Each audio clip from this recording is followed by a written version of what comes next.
دوسرا سوال شیخ یہاں ہے کہ اکثر لوگ یہ اعتراض کرتے ہیں کہ اسحاق جھالوی صاحب زندہ تھے تو آپ لوگ کہاں تھے؟ ٹھیک ہے، یعنی اب آپ آ کے اسحاق جھالوی صاحب کے بارے میں کہتے ہیں اس نے یہ جھوٹ بول دیا، انہوں نے یہ بات کر دی، یہ کر دی. جب وہ زندہ تھے تو کسی عالم نے ان سے بات ہی نہیں کی، وہ دروازے کھول کے بیٹھے رہے کہ آؤ میرے ساتھ بات کرو، کوئی عالم ان کے ساتھ بات کرنے کو تیار ہی نہیں ہوا. تو آپ گئے تھے ان کے پاس اس کی لائبریری میں اور کچھ بات چیت ہوئی، اور یعنی وہ بالکل اس کی زبان گنگ ہو گئی جھالوی صاحب کی. وہ تو ذرا آپ بتائیے کہ وہ کیا بات چیت ہوئی تھی اور وہاں کیا معاملات ہوئے تھے؟ اسحاق جھالوی صاحب کیا بات کر سکے تھے آپ سے؟ اور یہاں انہوں نے ایک الزام بھی لگایا، ایک ویڈیو سامنے آئی جس میں وہ کہہ رہے تھے کہ غلام مصطفیٰ ظہیر میرے پاس آیا اور اس نے امام ابو حنیفہ رحمۃ اللہ علیہ کی کوئی گستاخی کی، نعوذ باللہ، اس طرح کی بات بھی کر رہے تھے. ایک عالم تشریف لائے، اب کتابیں بھی لکھی انہوں نے، غلام مصطفیٰ ظہیر تازہ لکھی ہے، زبیر علی ظہیر اہل حدیث ہیں. تو میرے پاس لے آئے عبدالمنان راسخ، انہوں نے بیٹھتے بدتمیزی ایسی کی، بیٹھتے اس نے امام ابو حنیفہ رحمۃ اللہ علیہ کو گالیاں دیں جو میں بیان ہی نہیں کر سکتا. میں نے کہا یار ایسے آدمی کو لائے تھے، اختلاف ہو سکتا، آدمی کہہ سکتا ان کی ایسی بےہودگی. تو یہ ایک تو انہوں نے اپنی زبانی مان لیا کہ واقعی میرے ساتھ بات کرنے آئے تھے اور بات ہوئی تھی. اب جو لوگ جھوٹ بول رہے ہیں نا کہ ان کی زندگی میں کوئی کیوں نہیں گیا، تو انہیں ڈوب مرنا چاہیے، خود ہی توبہ کر لینی چاہیے. باقی ان سے جو بحث مباحثہ ہوا اس بارے میں بتائیں آپ. جی، ہمارے بھائی ہیں، دوست محترم علامہ عبدالمنان راسخ حفظہ اللہ تعالی. تو اس وقت وہ اسحاق جھال صاحب جو تھے ان سے وہ متاثر تھے کافی حد تک کئی نظریات میں، بلکہ انہوں نے اسحاق جھال صاحب سے اپنی کتاب پر تقریض بھی لکھائی. انہوں نے مجھے اس کی تقریباً 40 کے قریب کیسٹیں جو ہے نا وہ بھیجی کہ یہ آپ سنیں، اور عناوین جو تھے وہ مجھے لکھ کر ایک لسٹ ان کی پیش کر دی. تو میں نے جب وہ عناوین دیکھے تو میں نے کہا کہ بھائی یہ گمراہی جو آپ نے میری طرف بھیجی آپ کو مبارک ہو. اچھا. تو میں نے وہ کیسٹیں واپس کر دی، سنی بھی نہیں. مجھے پتہ چل گیا کہ یہ جو ہے نا صحیح منہج والا انسان نہیں ہے. جی. میں ان کے پاس عبدالمنان راسخ صاحب کے پاس فیصل آباد گیا اور وہ مجھے لے کر کہتے ہیں بہت بڑا علامہ ہے، بہت بڑا بابا ہے، تو اس سے میں آپ کی بات کراتا ہوں. میں ان کو سمجھاتا رہا راسخ صاحب کو. بہرحال ہم ادھر گئے تو ان کی لائبریری میں ہم بیٹھے، مختلف موضوعات پر باتیں ہوئی، خاص کر کے تراویح کا جو مسئلہ تھا یہ ڈسکس ہوا، عیسیٰ بن جاریہ کے حوالے سے باتیں ہوئی. یہ ان کا کہنا دیکھیں جو بیان کر رہے تھے نا جھال صاحب والے کہ وہ جی غلام مصطفیٰ نے ابو حنیفہ کے بارے میں ایسی ایسی باتیں کی، الیاذ باللہ. یہ اصحاب رسول پر جھوٹ بول سکتے ہیں، مومنوں پر جھوٹ بول سکتے ہیں، تو ہم بیچارے کس بات کی مولی ہم پہ جھوٹ نہ بولیں، ہم پر بلاولا بولیں. استغفر اللہ، الیاذ باللہ. اللہ کو ہم نے جان دیں، ہم نے امام حنیفہ کی کبھی توہین نہیں کی ہے، یہ جسارت ہم کر ہی نہیں سکتے ہیں. امام رحمہ اللہ نے ہمارا کیا بگاڑا ہے؟ وہ اپنے اعمال کے ساتھ اللہ کے پاس چلے گئے. ہمارے محدثین نے جو ان کے بارے میں کہا ہے وہ حق ہے، اس کا ہم انکار کی صورت میں بھی نہیں کر سکتے. باقی ہمیں امام صاحب ان کی مخالفت یا ان کی توہین کرنا یا ان کی تحقیر کرنا، کوئی بھی مسلمان کیسے ان کی تحقیر کر سکتے؟ محدثین نے مثال ان پہ حکم لگایا کہ وہ ضعیف تھے، یا مثال کہ ان پر کچھ سخت جروح ہیں، وہ جروح تو ہم نے ماننی ہے، بات تو اتنی سی ہے. بہرحال اب ان جروح کو تو توہین نہیں کہنا چاہیے، اور پھر ہم تو رحمہ اللہ بھی کہتے ہیں. جی بالکل رحمہ اللہ، ہم تکفیری تو نہیں ہے نا، الیاذ باللہ. امام ابو حنیفہ رحمہ اللہ ہم تو کہتے ہیں کہ امام اعظم ہے، کن کے؟ احناف کے جو ان کے پیروکار ہیں، ان کے بڑے اماموں میں سے ہیں. ٹھیک ہے جی، الحمدللہ ہمارے دل میں وسعت ہے اسلام والوں کے متعلق، جو جس کی بات صحیح ہے یا غلط ہے. ہمارے پاس معیار محدثین ہیں، محدثین ایک میزان ہے ہمارے سامنے، ہر ایک کی بات کو محدثین کی میزان پہ رکھیں گے، اگر پوری اترتی ہے تو صحیح، نہیں اترتی تو صحیح نہیں ہے. اچھا جی، تو عیسیٰ بن جاریہ پر بات ہو رہی تھی. تو عیسیٰ بن جاریہ پر جب بات ہو رہی تھی تو میں نے کہا کہ یہ تو ثقہ راوی ہے، حسن الحدیث. وہ کہتا ہے یہ حسن الحدیث نہیں. میں نے کہا وہ کیسے؟ میں نے کہا کہ آپ میرے سامنے رجال کی ایک کتاب کا صفحہ نہیں پڑھ سکتے، یعنی ایک صفحہ کسی ایک صفحہ پڑھنا. جی اچھا. انہوں نے کہا میں پڑھ سکتا ہوں. میں نے کہا پڑھیں. آپ پڑھیں تو ان کی تحقیر ہے، توہین ہے، اور ان کے لیے بڑی ایک سبکی کی بات ہے.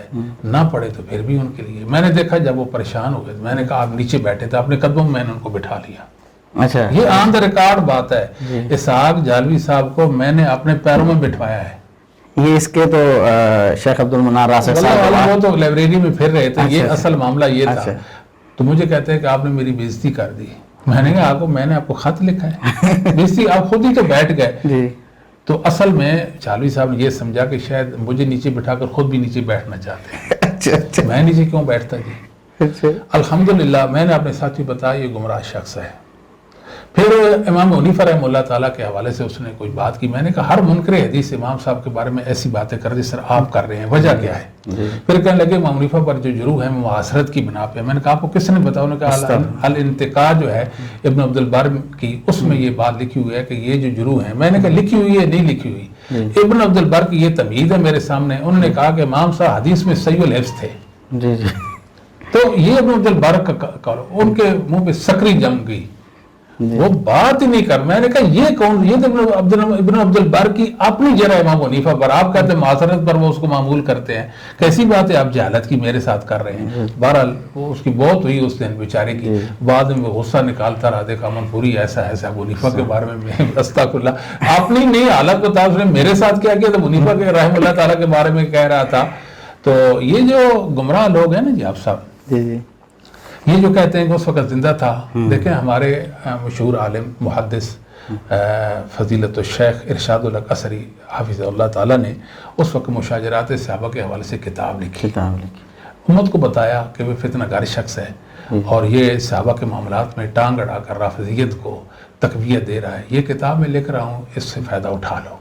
چلو مناظرہ ہی ہے, یہ اس کا رد موجود ہے. مشاجرات صحابہ بھی اس کے لکھنے کا جو سبب ہے وہ یہی بابا ہے.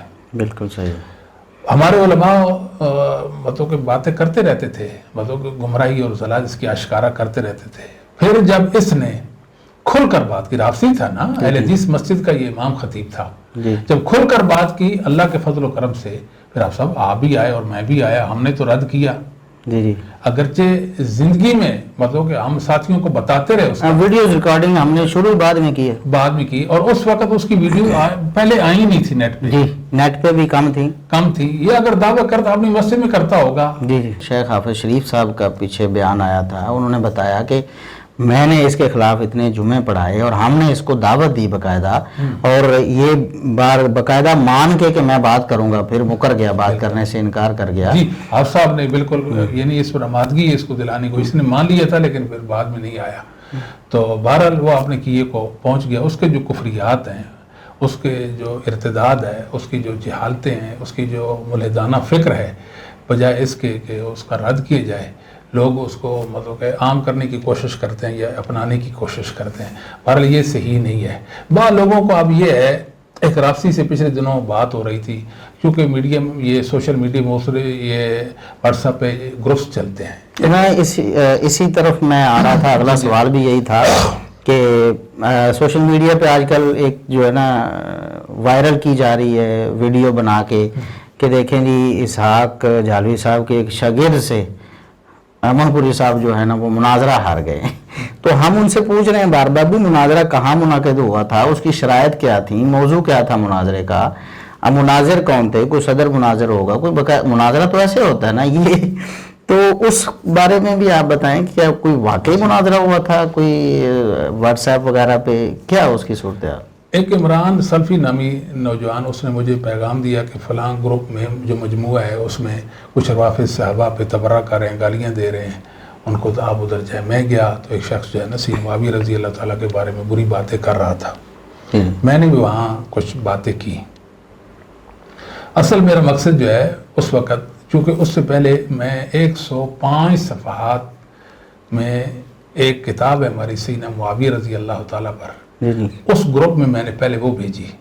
آپ کے جتنے اعتراضات ہیں وہ سب اعتراضات کا جواب اس تحریر کے اندر موجود ہے, ایک ایک اعتراض کا جواب موجود ہے. بالکل صحیح. وہ میں نے پہلے بھیجی. جب میں یہ بھیجی تحریر اور وہ بفر گئے کہ اس نے یہ کیوں بھیجی, معاویہ کا دفاع کیوں کر رہے رضی اللہ تعالیٰ.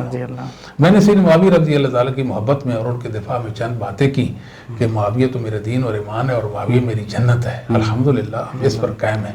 تو روافض کو تو آگ لگ گئی اس بات پر, معاویہ آپ کی جنت کیسے ہے. میں آپ کو آپ سے بتاتا ہوں یہ بڑے برے لوگ ہیں, اللہ کی پناہ مانگتا. ہم نے سنا ہے, کہتے ہیں معاویہ تو جہنم میں پڑا ہے جی. آج دنیا میں رہ کر آپ اس کا دفاع کر رہے ہیں. یہ لوگ اس طرح یہاں تک کی بات کرتے ہیں. بر اس رابطی نے کیا کیا, اس کے ساتھ میری مطلب کہ بات ہو گئی, وہ میری بات کو کوئی جواب دے رہا تھا شاید. اصل میں یہ ہے کہ یہ جو گمراہ لوگ, جتنے بھی گمراہ لوگ ہوتے ہیں نا, ان کے پاس ایسا نہیں کہ علم ان کا بڑھتا جائے, ان کا علم مبارک نہیں ہوتا. یہ ان کے بڑوں نے, گمراہوں نے جو باتیں کر رکھی ہوتی ہیں ان کو اچھی طرح رٹ لیتے ہیں. لوگ سنتے یار تو بڑا علامہ فہم ہے, دیکھو اس کو آیات یاد ہیں, حدیثیں یاد ہیں, یہ اور وہ, اس طرح کی وہ باتیں کرتے رہتے ہیں. ہمیں پتہ ہے ان کا علم نامبارک ہے, ان کو تو صحابہ کی بد دعا ہے, ان کو تو ائمہ مسلمین کی بد دعا ہے, ان کا علم نافع کیسے ہو سکتا ہے.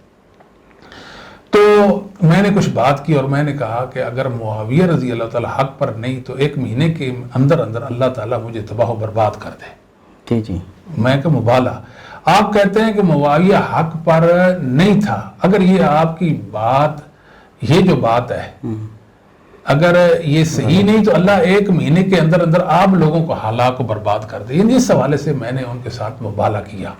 کچھ روافض نے آمین بھی کہی اس بات پر. اور یہ 10 مئی کا معاملہ ہے اور 10 جون تک میں اپنے اللہ کے فیصلے کا منتظر بیٹھا ہوا ہوں کہ اللہ فیصلہ کر دیں گے. میں اپنے رب سے التجا کرتا ہوں کہ میرے اللہ تو حق کو واضح کر دے, بتا دے کہ معاویہ حق والے تھے. اب یہاں وہ کہتے ہیں کہ آپ نے معاویہ کو حق پہ کیوں کہا رضی اللہ تعالیٰ. دیکھیں بات یہ ہے, جس معنی میں رافضی ان کی برائی کرتے ہیں, اہل سنت اور مقابلے میں آ کر ان کا دفاع کرتے ہیں. حق کا مطلب یہ نہیں کہ علی کے مقابلے میں ہم ان کو کہتے ہیں کہ دیکھیں علی حق پر نہیں تھے اور وہ حق پر تھے. اللہ یاد باللہ, یہ مسئلہ نہیں ہے. ہم تو دونوں کو حق پر جی, ہم کہتے ہیں اولا بالحق علی ہیں کیونکہ وہ خلیفہ وقت تھے اور امیر المومنین تھے. جو لڑائی ہوئی وہ اجتہاداً ہوئی. اس نے تو ہمارا موقف نہ سنا نہ اس کو سمجھا کہ علی حق پر کیسے ہیں, اور باتیں کرنا شروع کر دی. اور دیکھیں نا, یہ جو لوگ ہیں ان کے بارے میں ابن تیمیہ نے فرمایا اکذب الناس. اس کا ترجمہ ہم نہیں کریں گے, کسی عالم سے کرا لینا. اکذب الناس, یہ ہمارا یقین ہے, یہ اکذب الناس ہے. یہ ہمارا دین ہے کہ اکذب الناس ہے. یہ ہمارا علم ہے, یہ اکذب الناس ہے. یہ ہماری دنیا و آخرت ہے کہ یہ اکذب الناس ہے. اس پر تو ہمارا یقین ہو چکا ہے. اب انہوں نے کیا کیا, کچھ کانٹ چھانٹ کر دی. میری 2-3 ویڈیو کو لگا دی, دیکھ لو جی. اب امن پوری صاحب جو ہے نا, جو عاجز آ گئے ہیں, بھائی ہم ناقابل تسخیر لوگ ہیں, یہ یقین کر لو اللہ کے فضل و کرم سے. ہم محمد کریم صلی اللہ علیہ وسلم کے صحابہ کے ساتھی ہیں. صحابہ کی عظمت کے پھریرے لہرانا یہ ہمارا دین ہے. ہم تو دنیا کو کہتے ہیں کہ آؤ صحابہ پہ اعتراض ہے تو ہمارے سامنے پیش کرو, ائمہ مسلمین پہ اعتراض ہے ہمارے سامنے پیش کرو, ہم اس کا جواب دیں گے. آپ صاحب آپ سوچیں, غور کریں. اللہ کے فضل و کرم سے آپ کی یہ جو دعوت ہے اصحاب رسول کے دفاع میں, ایک تسلسل کے ساتھ ایک عرصہ سے یہ دعوت جو ہے نا وہ جاری و ساری ہے. میں حیران ہو جاتا ہوں, آج یہ مناظر بنے پھرتے ہیں. آپ نے ایک بندے کے بارے میں, اس انجینئر کے بارے میں یہاں تک کہہ دیا اگر میرے سامنے بیٹھ جائے مناظر 1 لاکھ روپے انعام دوں گا. یہ آپ کا دعویٰ ہے کہ نہیں؟ شیخ 1 لاکھ کیوں, اس کے بعد 2 لاکھ ہو گیا, اب 5 لاکھ ہو چکا ہے. 5 لاکھ ہو چکا ہے. جو بندہ انجینئر صاحب کو ہمارے سامنے بٹھا دے بات چیت کرنے کے لیے, اس کو 5 لاکھ روپے ہم نقد انعام دیں گے. جی بالکل. مبالغ کی بھی بات مسلمانوں سے کرتے رہے ہیں. مناظرے کی بات کرتے کہتے ہیں مناظرہ نہیں کہ اس کا فائدہ کوئی نہیں ہوتا. خود لوگوں سے کہتے ہیں کہ ہم نے فلاں کو شکست دی ہے, فائدہ کیوں نہیں, تم نے لوگوں کو شکست دی تھی, فائدہ نہیں ہے. بات یہ ہے کہ اصل میں یہ کمزور موقع والے آپ صاحب, اب اس مطلب کہ مرزا کی کون سی بات ہے جس کا آپ نے جواب نہیں دیا اللہ کے فضل و کرم سے؟ کون سی بات ہے؟ چلیں کوئی دنیا میں آئے کہ دیکھو یہ اس کی دلیل تھی, آپ جواب نہیں دے پائے. ایک دلیل کی ایک جزئی اور شک کا بھی جواب دے دیا, کوئی جواب نہیں اللہ کے فضل و کرم سے ہمارا. تو مطلب کہنے کہ یہ آپ بیچارے خوش ہو گئے کہ ہم نے امن پوری صاحب کو شکست دے دی. یہ جھوٹے ہیں. اللہ تعالیٰ ان کو ہدایت دے. ہم تو اپنے رب سے یہ دعا کرتے ہیں اللہ ان کو سمجھ دے یا اللہ ان کو نابود کر دے. یہ لوگ کتنے بڑے جھوٹے ہیں. پہلے کیا کہتے تھے کہ جی میرا آپ صاحب سے پہلے ہم نے مناظرہ کرنے, مناظرے کا فائدہ نہیں ہوتا. جب لوگوں نے کہا مناظرہ کرو, نہیں جی ان کا جو علمی لیول ہے وہ اپنا پہلے پیش کریں. اور جاہل آدمی تو خود کیا ہے, اپنی حیثیت کو تو پہچان لینا. کیا ہے کہ تجھے تو یضرب ضربہ سے کیسے بنتا یہ بھی نہیں پتا. اور بڑی حیرانی میں ہم نے کہا تھا نا کہ بسم اللہ کی با کا یہ معنی نہیں جانتا یعنی با کے تو 17 معنی ہے نا جو نحویوں نے ذکر کی، یہاں کون سے معنی میں آئے ہمیں بتا دینا. یہ تو بڑے عرصے سے ہماری باتیں ہو رہی تھی. ان بیچارے کے پاس کوئی علم نہیں ہے. یہ جہالت و ضلالت. آپ ان کا سفر دیکھیں ضلالت کا. آپ یعنی پہلے یہ کیا تھا، کوئی مطلب کوئی بریلوی کہتے ہیں، بریلویت میں آنکھ کھولی، پگڑی باندھ لی، ہاں جی ان کے ساتھ رہے. اس کے بعد تھوڑا سا دوبندیت کو ٹچ مس کیا. اس کے بعد اپنے آپ کو اہل حدیث کہنا شروع کر دیا اور اہل حدیثوں کو ڈیفینڈ کیا.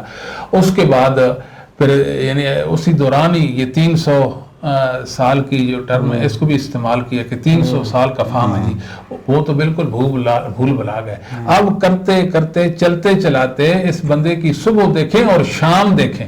اب شام کیا ہوئی ہے کہ علی رضی اللہ تعالی نبی کریم صلی اللہ علیہ وسلم کے روحانی اور باطنی خلیفت ابو بکر کے دور میں. میں سمجھتا ہوں کہ مولانا اسحاق رحمہ اللہ تعالیٰ کا موقف ٹھیک ہے کہ امت میں مسلمانوں کے سیاسی طور پر پولیٹیکلی گورنمنٹ لیول کے اوپر جو امت میں خلیفہ اول ہیں سیدنا ابو بکر صدیق رضی اللہ تعالیٰ عنہ علیہ السلام ہے، اور امت میں روحانی طور پر نبی صلی اللہ علیہ وآلہ وسلم کے جو خلیفہ اول ہیں وہ سیدنا علی بن ابی طالب ہیں. جی یہ ہے ان کا اب سٹاپ. یہ ہے اس لیے آپ سب بار بار کہتے ہیں کہ یہ اصل رافضیت ہے، یہ رافضیت کی جڑ ہے. اب ان کے ساتھ ہم کفر اسلام پر بات کریں گے نا، چھوٹے موٹے جو فروعی مسائل ہیں ان پر تو ہم نے بات کرنی نہیں ہے. انہوں نے چوریاں کی. پھر ایک اور بات ہے آپ صاحب، سوچنے کی بات ہے، انہوں نے امت کو کیا دیا ہے؟ صحابہ دشمنی. اور کیا دیا؟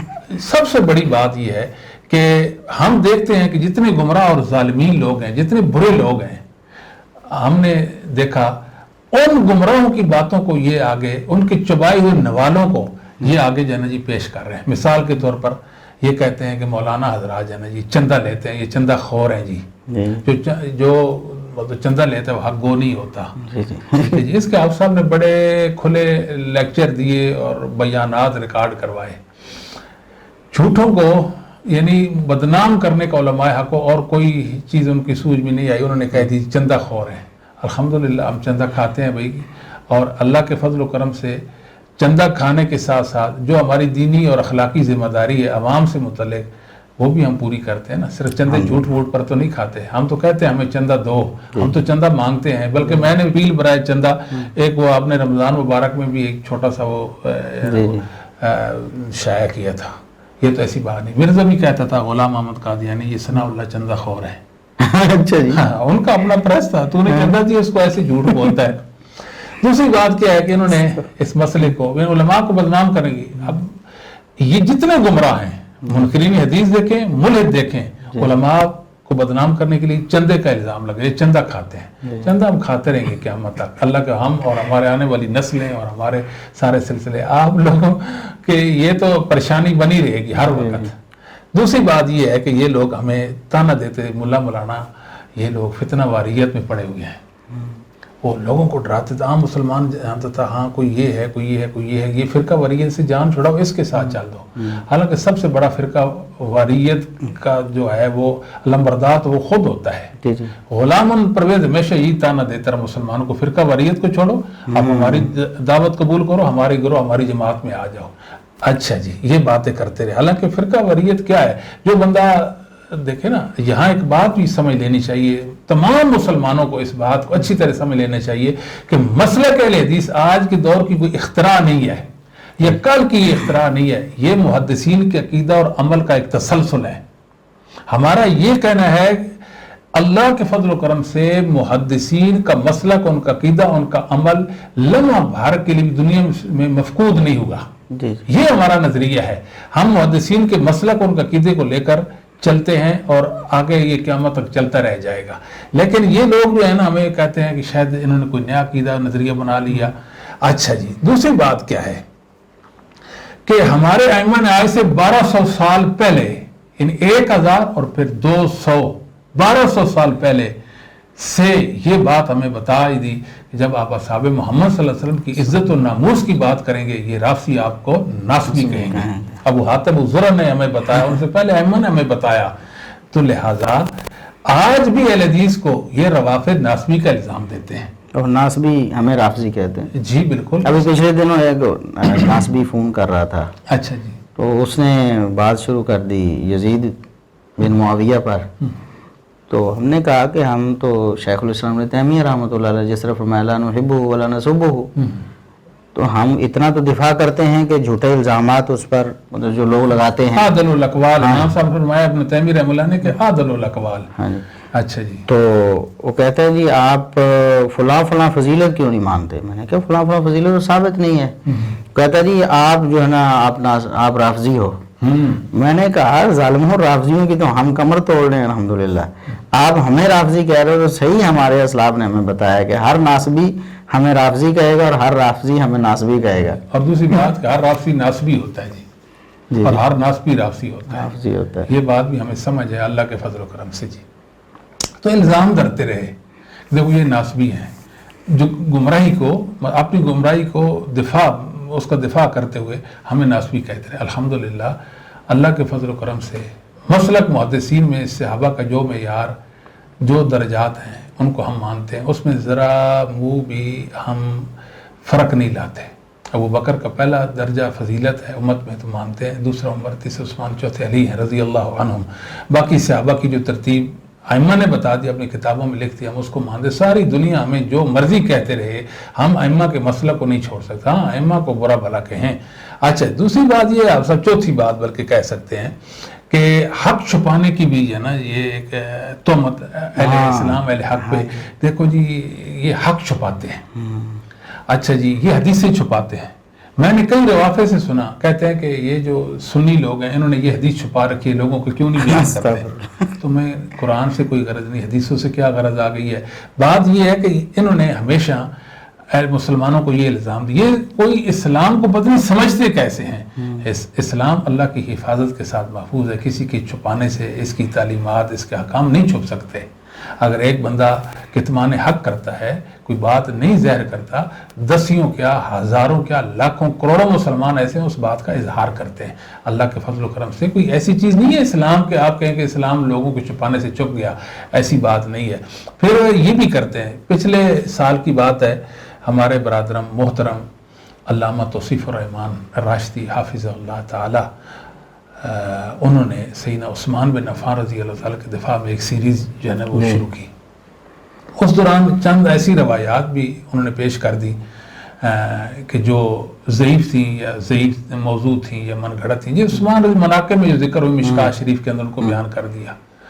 تو ایک رافضی جو ہے نا جی وہ بکھر پڑا. آپ دیکھو جی ضعیف حدیثیں ہیں جی, زبیر ضعیف رحمہ اللہ نے اس کو موضوع کہا, فلان نے اس کو ضعیف کہا. وہ بھائی بات یہ ہے, آپ دیکھیں مجموعی طور پر عثمان بن عفان کے بارے میں جو انہوں نے بیان کیا وہ کیا ہے.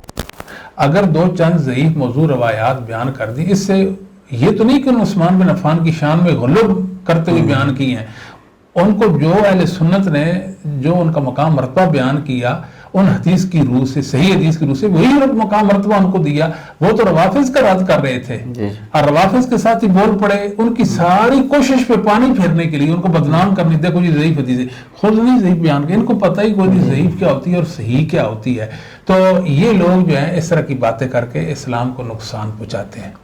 پھر یہ خود کئی جہالتوں کا ارتکاب کرتے ہیں اور بری باتیں کرتے ہیں. عمار بن یاسر رضی اللہ تعالیٰ کے قتل کا الزام سیدنا معاویہ پر ڈالتے ہیں. سیدنا معاویہ رضی اللہ تعالیٰ نے کہاں قتل کیا؟ اگر آپ کے پاس حدیث کا علم ہے کوئی حدیث ہمیں بھی پیش کر دیں نا. ایک حدیث بتا دیں جس میں یہ ہو کہ سیدنا معاویہ نے سیدنا عمار بن یاسر کو قتل کیا. نبی پاک صلی اللہ علیہ وسلم نے خود فرما دیا کہ میرا بیٹا حسن سردار ہے اور مسلمان کو دو گروہوں کے عظیم جماعتوں کے درمیان صلح کرائے گا. ان کو یہ نزیز نہیں آتی کہ معاویہ کے گروہ نبی نے عظیم مسلمانوں کا گروہ قرار دیا. یہ تو ان کو سمجھ نہیں آتی نا, یہ تو الزام تراشیاں کرتے ہیں. ان کی جہالتیں زلالتیں کتنی بیان کریں, آپ سب تھک جائیں گے. آپ نے بہت بیان کیا, اللہ آپ کو جزائے خیر دے. آپ نے تسلسل کے ساتھ ایک منظم و مربوط طریقے سے ان کو لاجواب کیا. اللہ رب العالمین اس طرح آپ کو ناقابل تسخیر بنائے رکھے. یہ عام لوگوں کی بات ہے, جس طرح آپ صاحب فرما رہے تھے, عام لوگوں کی باتیں, چھوٹی چھوٹی باتیں, بات کا پتنگڑ بنا کر ان کا رد کر کے میڈیا پہ چڑھا کر تو یہ یوٹیوب والوں سے پیسے کما رہے ہیں. جس کو پہلے حرام کہتے ہیں اب یہ حلال ہے. ٹھیک ہے جی, آپ کا کوئی جواب نہیں دیتے. یعنی سوچنے کی بات ہے نا, جو آپ کی جس نے آپ کی جڑیں کاٹ دی, بےخونی کر دی, آپ کے نظریات کو دھڑام سے نیچے گرا دیا. اور پھر یہاں ایک اور بات بھی آپ سب ہے, انہوں نے امت کو کیا دیا ہے جی؟ امت کو دیا ہے, مسلمانوں کو کیا دیا؟ معاویہ کا بغض دیا, صحابہ کے بارے بغض ہی دیا نا. یہ بغض تو تقیہ باز